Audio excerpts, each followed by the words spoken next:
নমস্কার, নিউজ 18 বাংলায় আপনাদের সকলকে স্বাগত। আপনাদের সঙ্গে রয়েছি আমি সোনিয়া। খবর দিনভর এই বুলেটিনের শুরুতে নজর রাখতেই হচ্ছে জাল পাসপোর্ট চক্রের মাস্টারমাইন্ডকে গ্রেপ্তার করা গেছে। হ্যাঁ, কোথা থেকে গ্রেপ্তার? গাইঘাটা থেকে গ্রেপ্তার করা গেছে মনোজ গুপ্তাকে। জাল নথি নিয়ে অনুপ্রবেশকারীদের পাসপোর্ট, অনুপ্রবেশকারীদের ভারতীয় পাসপোর্ট তৈরি করে দেওয়ার অভিযোগ রয়েছে। কিন্তু কিভাবে জালে এলো এই মূল চক্রী? অভিযুক্ত মনোজ গুপ্তা বলে দাবি।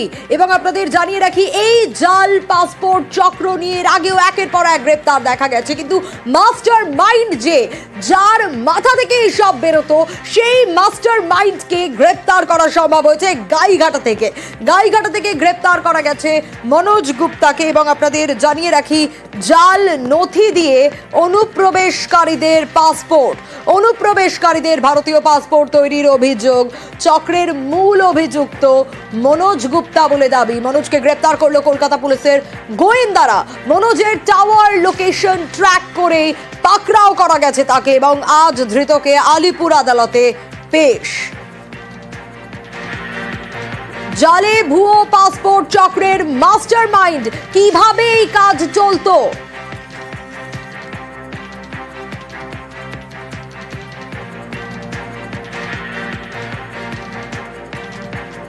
ট্যুর অ্যান্ড ট্রাভেলস এর পিছনেই পাসপোর্ট জালিয়াতি। 10 বছর ধরে ভুয়ো নথিতে পাসপোর্টের কারবার, এবং কিভাবে এই কাজ চলতো আরো বিস্তারিত এ বিষয়ে অবশ্যই জানবো।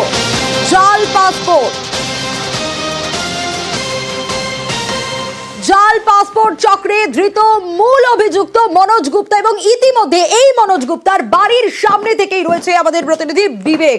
বিবেক, একটা বিষয় একটু জানতে চাইবো তোমার কাছ থেকে, কিভাবে এই চক্র চলতো, কত বছর ধরে কিভাবে কাজ করতেন এভাবে ভারতীয় পাসপোর্ট, ভুয়ো ভারতীয় পাসপোর্ট বানিয়ে দেওয়ার অভিযোগ?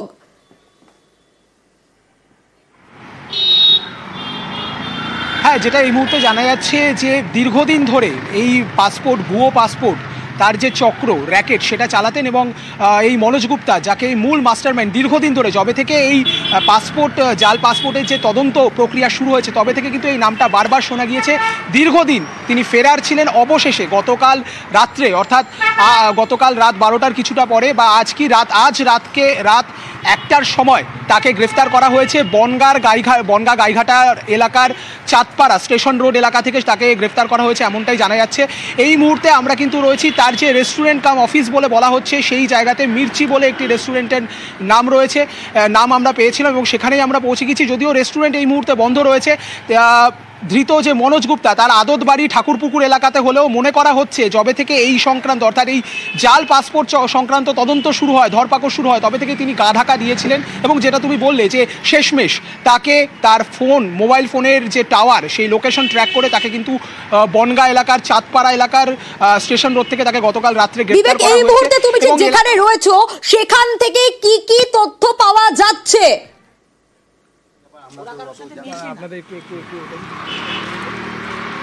দেখো, এই মুহূর্তে আমি রয়েছি এই যে মনোজ গুপ্তা, তার একটি রেস্টুরেন্ট রয়েছে শখের বাজার এলাকাতে, সেই জায়গাতেই আমরা দাঁড়িয়ে রয়েছি। এবং এখানকার যারা আশেপাশের দোকানদার এবং এখানকার যারা অধিবাসী, তাদের বক্তব্য যে তারা মনোজ গুপ্তাকে দেখেছেন গাড়িতে করে তিনি মাঝে মাঝে এই রেস্টুরেন্টে আসতেন।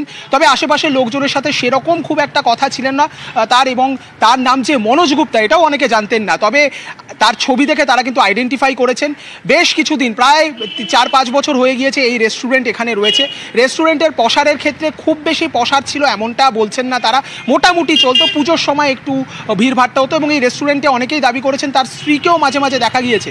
তবে বাইরের বাংলাদেশি বা অন্য কোনো মানে একটু সন্দেহজনক লোকজন, তাদের আসা যাওয়া ছিল কিনা সেই প্রসঙ্গে কিন্তু এলাকার লোকজন এবং আশেপাশের যারা দোকানদার তারা বলছেন যে যেহেতু রেস্টুরেন্ট, যেমনটা বলছিলে, এই মনোজ গুপ্তা যিনি মূল অভিযুক্ত, মূল চক্রী, এই মনোজ গুপ্তার মা কি বলছেন সেটা যেরকম শোনাবো, তারই পাশাপাশি ঠাকুরপুকুরে মনোজ গুপ্তার যে বাড়ি, সেখানকার আশেপাশের মানুষজন, প্রতিবেশীরা, তারা কি বলছেন দেখুন। আমি এসব জানি না, আমার কাছে বসেও না, 5 মিনিটও বসে না কি একটু মায়ের সঙ্গে কথা বলবো, আমার সঙ্গে কোনো সম্পর্ক নেই, কেউ নেই বাবা, আমি মিথ্যে কথা বলবো না। আজকে 15-20 দিন হয়ে গেছে, সব চলে গেছে। আমরা এলাকার মুখে শুনছিলাম যে আপনার সাথে নাকি ঝামেলা করতো, আপনাকে অত্যাচার করতো। ওই বললাম না, ফ্যামিলির মধ্যে যা হয়, ঘরের মধ্যে ছেলে বউ নিয়ে যাওয়া হয়। বলা হচ্ছে যে ওর নাকি ট্রাভেল এজেন্সির একটা অফিস রয়েছে শখের বাজার এলাকাতে। না, আমি জানি না, ওটাও জানি না কোথায় কি করে না করে, আমি কি জানি। বাংলাদেশ থেকে লোক আসতো? না না না, আমার বাড়িতে আমি কাউকে উঠতে দিই না।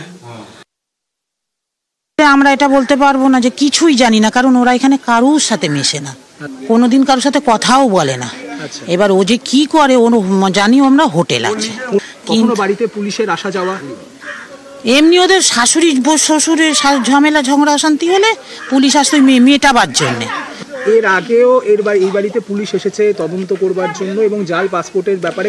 এই ব্যবসাটা তো এই যে করে, এইটা আজকেই শুনছি আমরা, এখানে কেউ জানে না।